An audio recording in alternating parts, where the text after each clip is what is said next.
Здравейте, колеги! Добре дошли на редовната пресконференция, организирана от институциите към Министерството на труда и социалната политика. Ще ви запозная с резултатите от контролната дейност на дирекция инспекция по труда в Враца за периода 1-31 юли. 1 юли 2015 година. Фирмите, които са с до 50 заети, са 32 броя фирми.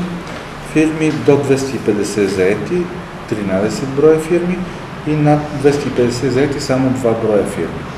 Това е нормално, както сме казвали до сега, тъй като структурата на икономиката в нашия регион преобладават микро и малки предприятия. Общо проверките, които сме извършили, са 134, те отговарят на проверения брой фирми.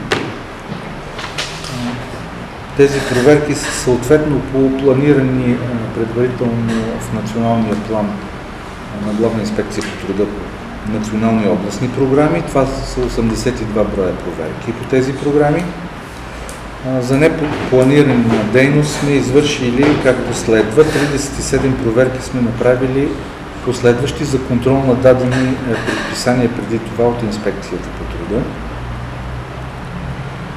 Нямаме допуснати, говоря за юли месец, трудови злополуки. В 8 от проверките сме извършили проверка по сигнал на граждани и организации. И 6 броя проверки сме извършили по разпореждане на наш висшестоящ орган. Дали това е Главна инспекция по труда или Министерство на труда и социалната политика, няма значение. Те са наши висшестоящи органи. По време на тези проверки съвместно са участвали контролни органи от други институции, както следва. С Агенция по заетостта 3 проверки съвместни, с над 13 броя проверки, с други институции една проверка.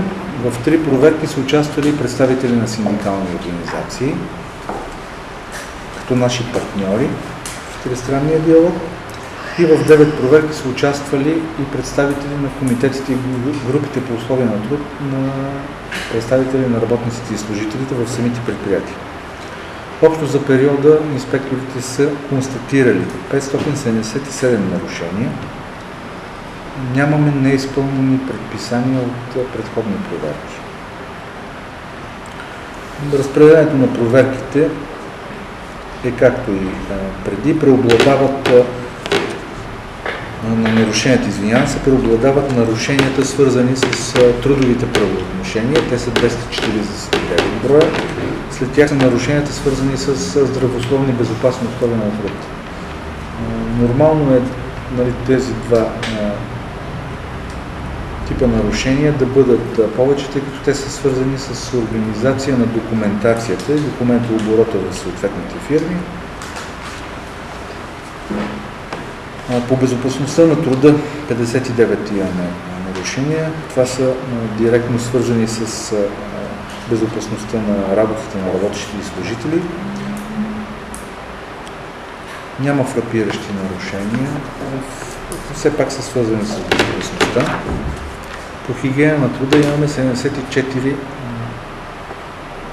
нарушения констатирани. В резултат на извършените през периода проверки и с цел отстраняване на констатираните нарушения, инспекторите са дали следните принудителни административни мерки. Задължителни предписания на инспекторите за изпълнение от работодателите са 554.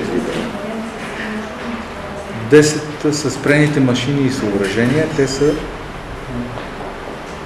за липсващи защитни предпазни средства на самите машини и съоръжения. По време на проверките инспекторите са дали 53 устни разпореждания, които са изпълнени веднага от самите работодатели.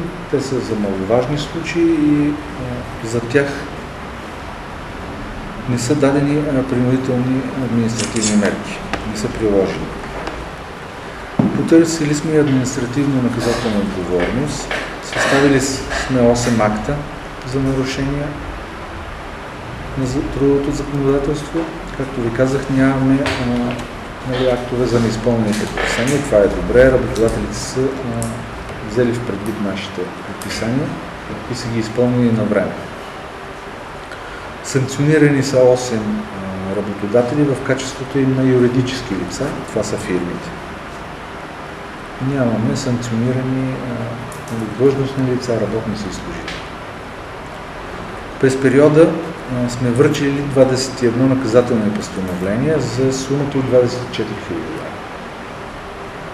Те са малко повече от написаните актове, тъй като има наказателни постановления, които са съставени от предходния месец, тъй като съм отсъствал и само аз мога да подписвам наказателните постановления.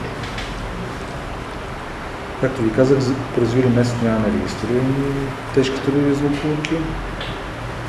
Регистрирали сме 3 колективни трудови договори, анекси към тях, сключени от фирмите, между фирмата и синдикалните организации. За периода сме възстановили 3 изгубени книжки. По време на проверките е установено едно лице за работа без трудов договор. Фирмата е санкционирана. На лицето му е обявено трудово правоотношение съгласно на изискванията на член 405А от Кодекса на труда. За същото време сме установили, че в една фирма се работи на 8 часа, а работниците се водят, част от работниците се водят на 4 часов работен ден. Оказано ни е съдействие от самите работещи, които са потвърдили това нещо чрез попълване на декларация. Ние сме постановили преминаване от 4 часов на 8 часов работен ден. В този случай, ако не сме имали съдействие от страна на работници и служители, нямаше да може да изпълним нашите правомощия. Защото те са не и задължени, но са и правомощия. Да обявим работа на пълен работен ден. Умишлено не упоменавам фирмите, които са. Защото тече период, в който може да се обжалват тези неща. За сега не е обжалвано. А санкциониран ли? Не, работодателят не е санкциониран, защото няма как да бъде санкциониран. Този параграф само можем да обявяваме. Да го принудим с предписание да... В случай като този... Тъй като няма как със задна дата да се докаже. В случай като този единствено и само вариант е чрез съдействие на работниците да се докаже такъв вид. Другото съдействие да ви кажа, да се влиза постоянно в една фирма, тъй като да кажем, ако влеземе сутринта и влезем в края на деня, те могат да го минат като удължено работно време, което става с заповед. Общо трудно да се... Много е трудно, освен ако не ни съдействат работници и служителите чрез декларация. Защото винаги един работодател може аз днес ми се наложи, има удължено работно време и трябва да затваря работа. Или аз ги вода на сумарно изчисляване и те затова днес работят малко повече. Фирмата в какъв сектор е? Търговия. Там пред дома.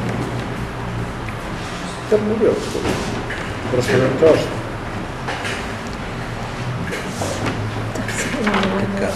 Другото, което исках да ви запозная с... През лятото провеждаме 2 кампании.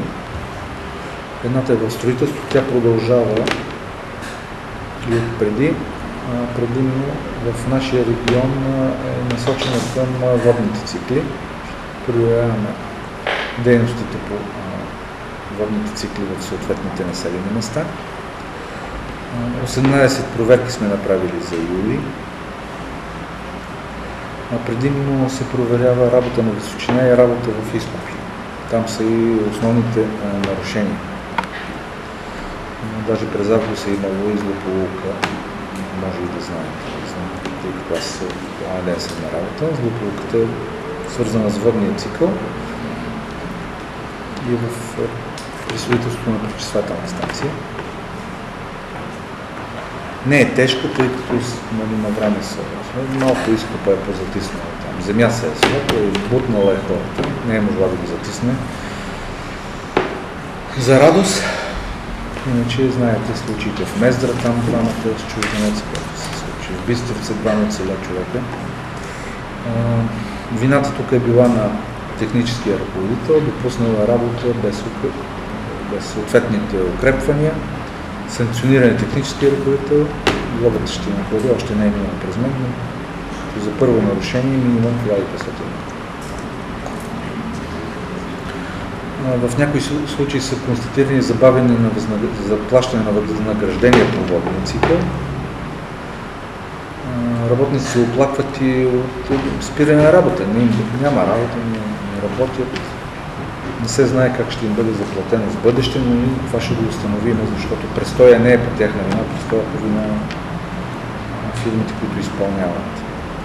Това ще го следим. Това са основните неща. А другата кампания, която проверяваме, тя е във връзка с новите изменения на Кодекса на труда и въвеждане на трудови договори за еднодневна работа. Аз мисля, че 2 пъти ви изпращах материал, въпреки че бях болничен, идвах специално да ви изпратя материали.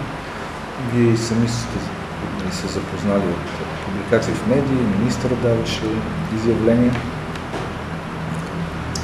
Това са еднодневни договори, които се случват само за ръчна работа в определени сектори от селското стопанство, свързани с зеленчукопроизводство. Бране на плодове, зеленчуци. Те не се случват за работа за животни, животновъдство, не се случват за други селскостопански дейности. Извършили сме 7 проверки на фирми. До сега в нашата област нямаме такива сключени трудови договори за еднодневна работа. За разлика от другите области, няколко сме области, в които няма. Монтана е една от областите, Враца и още 2-3 са не мога да ги цитирам, но Монтана е близо до нас. Във Видин, доколкото един видях в информационната ни система, има 3 фирми, които са сключили 20 договора. За нас е нормално това нещо, тъй като от справката, която следиме за фирмите, които са се регистрирали като земеделски производители, при нас нямаме такива производители, които отглеждат праскови, да кажем, кайси, ябълки, череши и така нататък. Там предимно се наблюдава сключване на такива договори. При нас е предимно зърнопроизводство, което не влиза в дейностите, в които е разрешено да се сключват такива договори. Тези договори са еднодневни, те са по 8 часа, не може да бъдат удължавани на срока на тези договори по 9, 10, 12 часа. Те са типови. Знаете, работещите по тези договори не губят своите права при получаване на социални помощи и други помощи за отопление и така нататък. Тези договори са ограничени до 90 дни в година. Продължаваме проверки на фирмите, тъй като се предполага, че може да има някой да ползва такива хора, но да не е закупил съответните договори, да е заплатил тяхната стойност в НАП и при нас не са регистрирани, тъй като те се регистрират при нас в инспекцията по труда. Ще проверяваме такива фирми. Проверихме 2, които произвеждат бобови култури. Предполагахме, но там събирането на бобовата култура става чрез техника, земеделска техника. Сега очакваме... Брането на тютюн не влиза говорим за плодове зеленчуци. Значи не влизат също и бране на борвинки, гъби, билки и така нататък. Това има наредба, която изрично са изредени тези дейности. Другото за тези договори, че се сключват всеки ден, плащането става след приключване на работния ден, на ръка се плаща на работника и съответният работодател предварително е платил в Национална агенция по приходите е платил тези вноски за осигуровки и за медицински, и за, нали, за здравни и за там съответните пенсионни осигуровки. Тези дни не се водят за трудов стаж, които се отработват, съответно за осигурителен стаж. Сега предполагаме, че за гроздобера ще се наемат хора, но практиката в фирмите, които, нали, при нас няколко имаме крупни производители на грозде, да говорим с крупни масиви, при тях практиката е да наемат насрочни трудови договори за самото бране и там също по член 114, но за определени дни в месеца, не за еднодневни, а за определени дни в месеца. В предните години не сме констатирали нарушения, проверявали сме ги всяка година тези производители, все пак спазват някакво благоприличие. Това е, което имам да ви кажа. Ако имате въпроси, материалите съм пратил на всички, на който не съм да ми звънна лично, ще ми ги пратя вътре. Само колко човека са пострадали при пречиствателната станция? Един човек. Да, не че е пострадал. Има инцидент. Да, има инцидент. Точно инцидент. Да, има инцидент. Добре, че нищо не е станало. Пак ви казах, предимно нарушенията в строителството са работа на височина и работа в изкопите. Значи на височина се работи много безотговорно от самите работещи. Те не се пазят. Иначе почти няма фирма да не е предоставила лични предпазни средства, докато че не се ползват. Примерно слизат в изкопите без да пускат стълбите директно. Намират се начин, катерят се. Това имат стълби направени, но не ги поставят. Нали, тук вината е на техническия ръководител, който на място трябва да отговаря и на самите работещи. Благодаря ви, ако няма.